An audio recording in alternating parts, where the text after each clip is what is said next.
Hello friends, welcome to Momstitch Handmade Natural Products. இன்னைக்கு என்ன பார்க்க போறோம்னா soap packing and labeling. அது எப்படி பண்ணலாம்னு பார்க்கலாம். வாங்க இப்போ வீடியோக்குள்ளார போலாம். இப்போ நான் 100 grams cold process soaps தாங்க எடுத்திருக்கேன். இந்த soap நான் பேக் பண்றதுக்கு butter sheet தாங்க நான் யூஸ் பண்ண போறேன். கோல்ட் ப்ராசஸ் சோப்ஸ் நீங்கள் பேக் பண்ணுறீங்க அப்படின்னா ப்ரீத்தபிள் மெட்டீரியலில் பேக் பண்ணுங்கள். ப்ரீத்தபிள் மெட்டீரியல் என்ன அப்படின்னா இந்த butter paper, brown sheet, box இந்த தான் breathable material. Because cold process soap நம்ம காஸ்டிக் சோடாவில் பண்ணுறோம். அதனால் சோப் பேக் பண்ணதுக்கப்புறமும் ஏர் சர்க்குலேஷன்ஸ் அந்த சோப்பில் இருக்கணும். இதுவே நீங்கள் melt and pour soap pack பண்ணுறதா இருந்தால் கிளிங் ரோல் ஷீட் இருக்குது இல்லைங்களா, அதில் பேக் பண்ணிக்கோங்க. நல்லா டைட்டாக பேக் பண்ணிக்கோங்க. இப்போ இந்த பட்டர் ஷீட்டை உங்கள் சோப்புக்கு தகுந்த மாதிரி கட் பண்ணிக்கோங்க. இப்போ நான் எப்படி பேக் பண்ணுறேனோ அதே மாதிரி நீங்களும் பேக் பண்ணிக்கோங்க.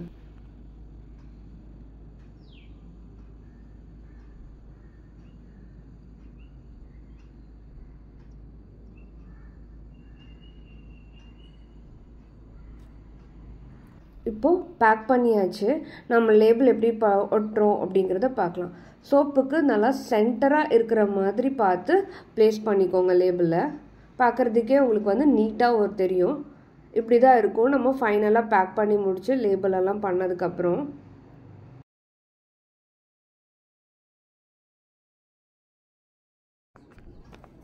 இப்போது இன்னொரு சோப்பும் எப்படி பேக் பண்ணுறதுன்றத காட்டுறேன். அதே மாதிரி பார்த்துக்கோங்க.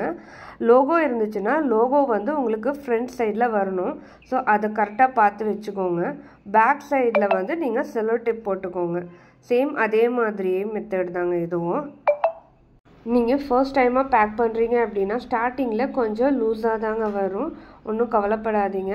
நீங்கள் ஒரு 2 to 3 சோப்ஸ் பேக் பண்ணும்போது ஆட்டோமேட்டிக்காக நல்லா கரெக்டாக டைட்டாக உங்களுக்கு வந்து சோப் பேக்கிங் பண்ண வந்துடும் உங்களுக்கு.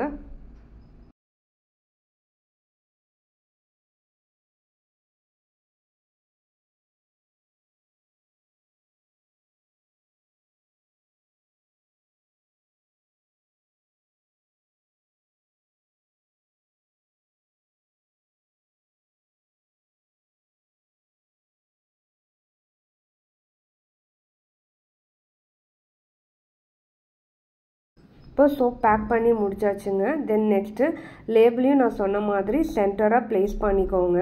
நீங்கள் கன்ஃபார்மாக லேபிள் ஒட்டிக்கோங்க. அப்போ தான் நீங்கள் கஸ்டமருக்கு கொடுக்கும்போது பார்க்குறதுக்கு ஒரு நீட்டான ஒரு லுக்காக இருக்கும்.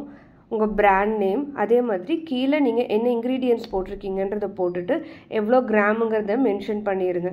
இப்போ இந்த சோப் பார்க்குறதுக்கே உங்களுக்கு ஒரு லுக்காக இருக்கும் இல்லைங்களா. இப்போ எல்லா சோப்பும் நான் பேக் பண்ணி முடிச்சிட்டேங்க. நான் பேக் பண்ணி முடிச்சதுக்கப்புறம் இப்படி தான் இருக்கும்.